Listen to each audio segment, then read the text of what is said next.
Today from the global lane, a much bigger Middle East war ahead, American troops under attack by Iranian-backed militias. I think that it's not really acceptable that United States forces should be facing daily harassment. These are military acts, these are acts of war. Michael Reagan shares fond memories of his favorite veteran for Veterans Day. This is the man who wanted to be in the Army so badly that he went out and he memorized all the eye charts because he was legally blind without his glasses. Came out of nowhere and, ended up becoming President of the United States of America. America's broken healthcare system and child health. The most underreported story of a generation is how sick our children are. More than half of all children have a chronic disease. And remembering those who fought to keep us free. And it's all right here on the global lane. Israel and the United States under threat. Maybe not directly from Iran, but indirectly through Iranian proxies. Islamic militias doing battle and waging war. Joining us to provide some insights from Jerusalem is Jonathan Spire. He's research director at the Middle East Forum. Jonathan, thanks for being with us. So we know that Iran has supported and encouraged Hamas to enter this fight against Israel, but how about its proxy in Lebanon? Is Hezbollah about to jump in? Yeah, Gary. Well, Hezbollah in Lebanon has already been active. There's a kind of low-intensity conflict already underway between Hezbollah in Lebanon and the Israel Defense Forces. There's been over 50 Hezbollah men killed by Israel in the exchanges of fire since October 7th, and a number of Israeli soldiers have been killed too. Hezbollah is launching anti-tank missiles, Israeli communities, rockets, also drones also. So there's a low-intensity fight going on. But I would say that Iran has yet to instruct Hezbollah to really plunge into total involvement in the war and open a second front. They're trying to kind of distract attention from Israel with this drip of consistent attacks each day. Well, why are they hesitating to jump in all the way? Well, I think there's a couple of reasons. I think the main one, and one of them may well be the presence of the USS Gerald Ford in the Mediterranean and the possibility that, if Hezbollah and Iran were to enter the war themselves, the United States might enter too. But I think a central reason, specifically regarding Lebanese Hezbollah, is because, as Israel has made clear, if Hezbollah does enter the war, Israel will hit back against Lebanon with full force. Lebanon is already a failed state. Hezbollah is the de facto controller of it. It looks like they don't particularly want that. Yeah, the Lebanese don't want that either. And it's not only Hezbollah. We've seen the Saudis, the United Arab Emirates, the United States shoot down missiles fired at Israel from the Houthi militia out of Yemen. Yes. So tell us more about the Houthis. Who are they and why are they firing missiles? Yeah, sure. So the Houthi militia, Houthi is really a name of a tribe, which is the leadership of the militia. A guy called Abdul Malik al-Houthi is the commander of the militia. The militia is actually called Ansar Allah, the fighters of Allah, in its official name. It's a militia, tribal Shia militia of long-standing in Yemen. Unlike Lebanese Hezbollah, the Houthis, the Ansar Allah, is not a creation of Iran. The Iranian Islamic Revolutionary Guards Corps didn't set it up. It's a local movement, the way that Hamas is among the Palestinians. But like Hamas, it depends on the Iranians for its military abilities, for its hardware, for its missiles, for its rockets, for its weaponry. And yes, the Houthis in Yemen are one of the clients that the Iranians like to switch on and off when they want to attack an enemy country without being held directly responsible for it themselves. Famously, the Houthis were held responsible for a massive drone attack, for example, on Saudi oil processing facilities back in September 2019. Now they're being held responsible for launching a medium-range ballistic missile on Israel, and just one of, I think, 4 attacks have taken place since the war between Israel and Hamas began. But at the end of the day, we can say it's the Houthis, we can say it's Lebanese Hezbollah. At the end of the day, all of this traces back to Tehran and to the Islamic Revolutionary Guards Corps and to the Iranian Islamist regime. Well, we've seen attacks against U.S. troops at bases in Syria and Iraq. So first tell us about these bases. Why are U.S. troops there and who's attacking them? Yeah, bases in Syria and Iraq. Well, the United States has military presence in both countries as part of, at least so it is officially declared, as part of the ongoing war against ISIS, against Islamic State. In reality, I think that there's an additional reason for it, which is that Iran and Russia in the Syrian context, Iran in the Iraqi context, are trying to essentially take over the countries in question, and America considers it worthwhile to have to be holding cards against that process, so to speak. Bases in Baghdad Airport, in Erbil Airport, Ain al-Assad Air Base, Conoco in Syria, Tanif in Syria. These bases have all been under attack by the Iraqi Shia militias. I think over the last 2 weeks, the number I'm familiar with is 23 separate attacks have taken place on these facilities. Nobody's been killed yet. It is the Iraqi Shia militias which are carrying them out. The official name of the group taking responsibility is the Islamic Resistance in Iraq. But behind that, we think, is an organization called Kataib Hezbollah, which again is the parallel in Iraq. There are many others in Iraq, but the main parallel in Iraq to Hezbollah in Lebanon or the Houthis in Yemen. That's to say, an organization supported by, armed by, and to a great degree controlled by the Iranian Islamic Revolutionary Guards Corps. And it is this organization which is carrying out an ongoing campaign of attacks against U.S. facilities, constant ongoing harassment of U.S. facilities in both Iraq and in Syria. So, Jonathan, finally, will Iran back off if the United States applies more pressure? What needs to be done to stop these proxy armies? My sense is that the United States does need to hit back, frankly. I mean, I'm not a U.S. citizen. It's just me giving my opinion from here in Israel. But, yeah, I think that it's not really feasible or tenable for America to continue kind of absorbing these hits. Of course, there have been American responses. But for my money, I would say, at least if America wants this to stop, then the United States should take a little bit firmer action against these militias. At the end of the day, you know, these are acts these are military acts. These are acts of war, you know, even if they're not, if nobody's yet been hurt or killed in them, thank goodness. So, yes, I think that it's not really acceptable that United States forces should be facing daily harassment, essentially. It's part of the larger effort of Iran also against Israel, an ally of the U.S., of course. And sure, it's time that it stopped. Okay, Jonathan Spire of the Middle East Forum in Jerusalem, thank you for providing those insights. We appreciate it, Jonathan. Thanks very much, Gary. Veterans Day 2023. It's a time to honor servicemen and women who are still with us. The number of those who served in World War II are dwindling. Now only slightly more than 100,000 of 16 million veterans from that war are still alive. Well, joining us to pay tribute to and recognize our veterans and to discuss how his organization is helping them is our friend Michael Reagan, son of America's 40th president and president of the Reagan Legacy Foundation. Michael, your dad was a World War II veteran, so was mine. So what set them apart from today's veterans? Anything? How were they any different? I don't think they were different at all. I mean, they saved the world. It's just you talk about my dad being a veteran. I mean, this is the man who wanted to be in the Army so badly that he went out and he memorized all the eye charts because he was legally blind without his glasses. And so when he went in for his eye exam to join the Army, he had it memorized, and they would say, read line 3, and he'd just say whatever line 3 was. And that's how he got in the Army, ended up retiring as a captain in the Army, came out of nowhere and, you know, ended up becoming president of the United States of America. But he honored those veterans from his era, especially at Normandy, France, back in 1984, when he was the first president to, in fact, speak at Normandy, France on D-Day. And every president, except for Biden, he's got another shot at, has spoken on D-Day at Normandy, France. We often talk about the negatives, Michael, but a lot of good things are happening as well. And I'm sure you've seen many positives from veterans that you've met. Tell us about some of them.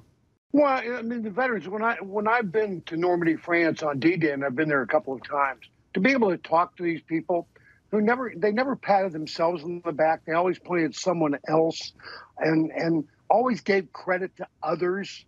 And it went so far when they did that, to be able to sit there, have them talk about others who were in the same boat as they were. The young man who jumped out of a plane on D-Day morning, who at 97 years old, jumped out of a plane on D-Day a few years ago, tandem with another jumper. And they asked him when he got to the ground, how was that? He said, a lot better than last time. They were shooting at me. So, they have a great sense of humor. Many of them, they don't talk much about it, but you know what they went through just going there. And so what I do through the Reagan Legacy Foundation, I've done for years, is a project I have at Normandy, France, which is on hold right now because they're redoing it, for the 80th anniversary of D-Day coming up next June. And so we're really concentrating right now on the kids that are serving at this point in time, the next veterans, if you will, serving aboard the USS Ronald Reagan.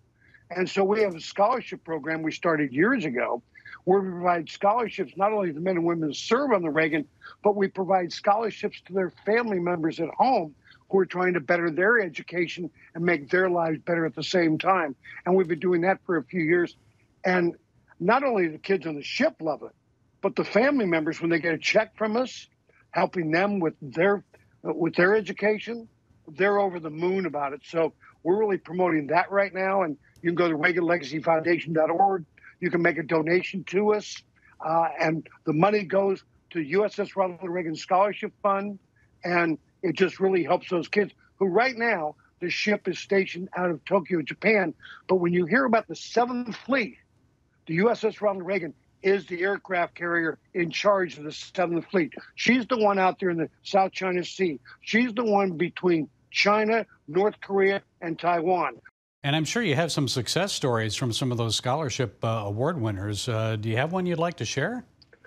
Well, there was one a few years ago, and I love telling the story about the young man who came to the United States as a baby, came over the border with his parents illegally, came in the United States of America. And when he turned 18, he wanted to thank the country who allowed him to become a citizen. So he became a citizen of the United States. And what did he do? He joined the Navy. He wanted to fight for America.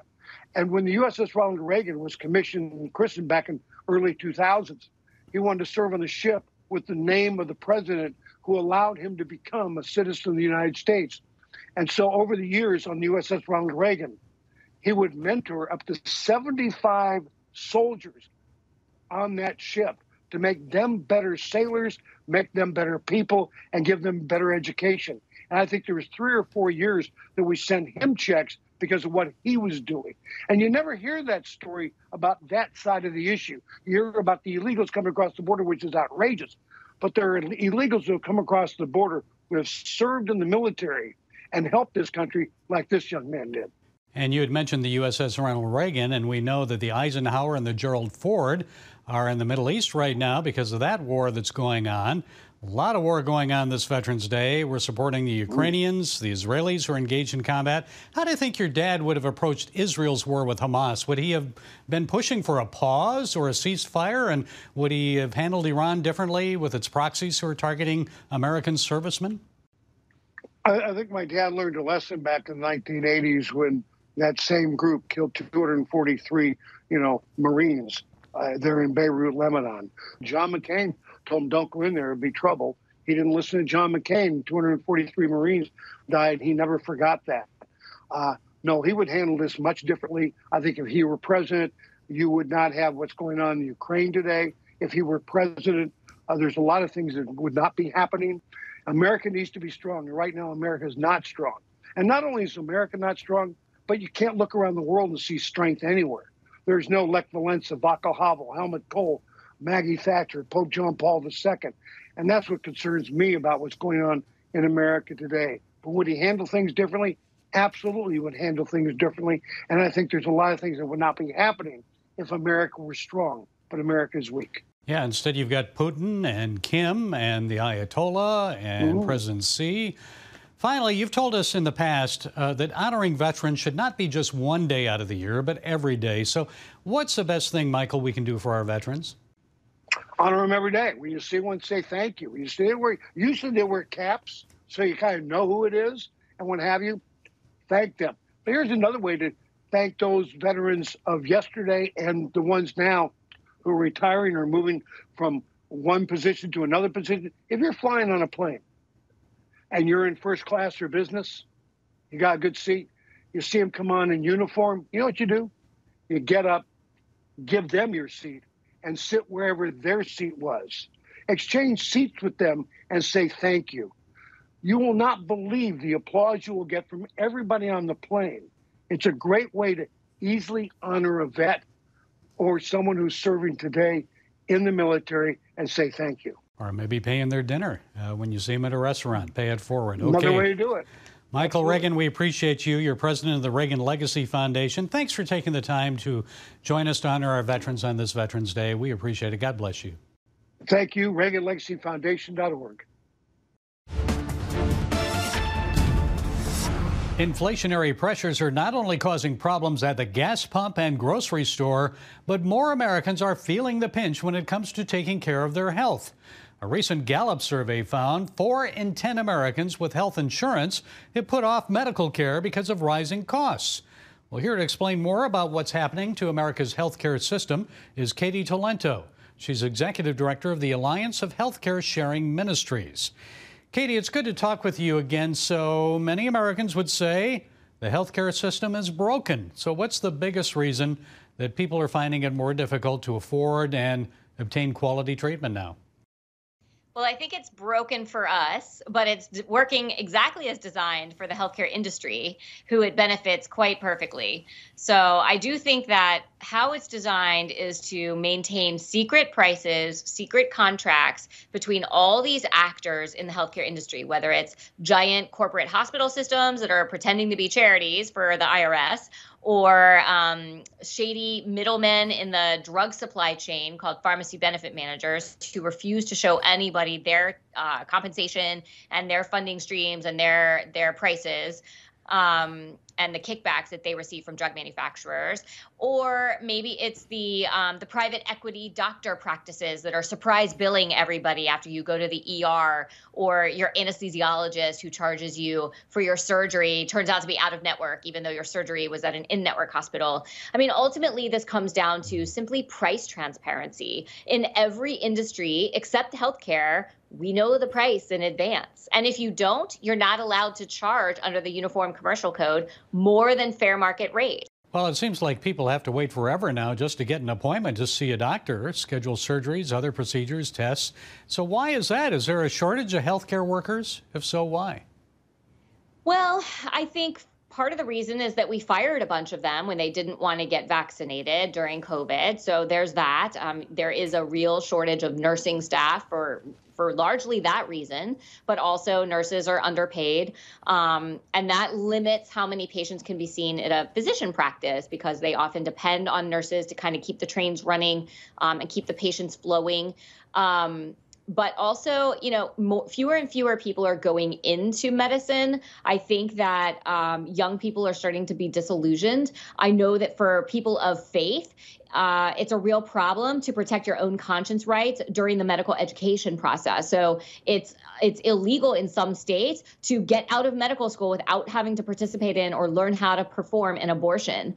So these are reasons why a lot of people are no longer going into medicine. I think they're starting to see the corruption of it. You hear about horrible burnout rates and even high suicide rates among physicians who, are stuck in this big corporate machine that they never imagined when they were first wanting to help people and go to medical school. It's just not a pleasant industry to be in. You kind of feel like you're in a giant bureaucracy and you're not really able to help people. And more you're at the whim of corporate and capitalist and sort of greedy, to use that word, interests that are dictating clinical decisions and interfering in the exam room. And I think that, more and more people of good integrity, they don't want to be part of that system, and for good reason. Well, you probably watch the presidential candidates closely. Who, in your opinion, right now is proposing the best health care plan? Well, none of them are really proposing a lot of healthcare plans. I think that especially Republicans have always viewed healthcare as a losing issue for them, because I think they think that, well, the Democrats are offering everything for free and we can't offer that. And so we don't want to come in and just offer, less than them. So we'll just say nothing about healthcare, which I think is a huge mistake. But I will say there is an exception, and that's President Trump. He came out and talked about an initiative on chronic disease and children's health, which I think is the most underreported story of a generation, is how sick our children are.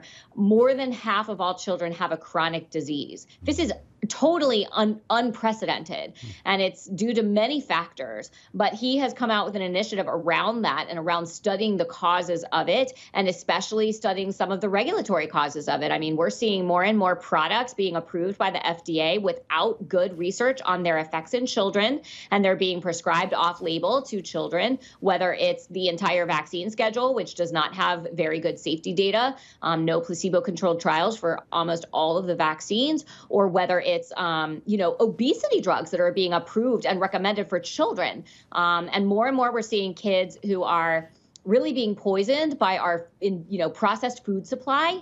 And there are additives and chemicals in our food supply that are not permitted in any other country in the world that are permitted here because of political influence of the giant corporate food industry. So I do think that President Trump is talking about that. That's exciting. He also has a record on this issue when it comes to taking on drug pricing, taking on price transparency that I was talking about earlier. So, he has some record. I know that Governor DeSantis definitely has a great record on COVID in Florida, where he took on some of these, really corrupt public health interests and regulatory interests as well. But the other candidates I haven't really heard much from on this issue. Okay, we'll see what they have to say in the months and weeks ahead. Katie Toleno, the Alliance of Healthcare Sharing Ministries, thank you for setting us straight today. We appreciate it, Katie. My pleasure. Thank you. For this Veterans Day, we on the Global Lane want to thank all who fought and served to keep our country free. For those still alive who valiantly defeated Nazism and Japanese imperialism, thank you. You truly are the greatest generation. And for those who fought in Korea, I know you feel like it is the forgotten war, but we have not forgotten. Thank you from the bottom of our hearts for what you endured. No, it was not a police action, it was war. And for my generation, the Vietnam veterans, that war deeply divided our nation. 30 years ago, I had the honor of visiting the Hanoi Hilton, where our POWs were imprisoned. I can't imagine what they went through. But they survived. Many who fought there never returned to their families. For the rest of you, welcome home. More recently, there's Desert Storm. Some veterans still suffer from Desert Storm illness, a crippling and devastating physical health consequence of that war. Others sacrificed their lives and limbs to defeat Saddam Hussein in Iraqi freedom and the fight against al-Qaeda and the Taliban in Afghanistan. Your nation is grateful for your service. On this Veterans Day, remember to thank a veteran. They've paid a hefty price for our freedom. Well, that's it today from the Global Lane. Happy Veterans Day. Be blessed.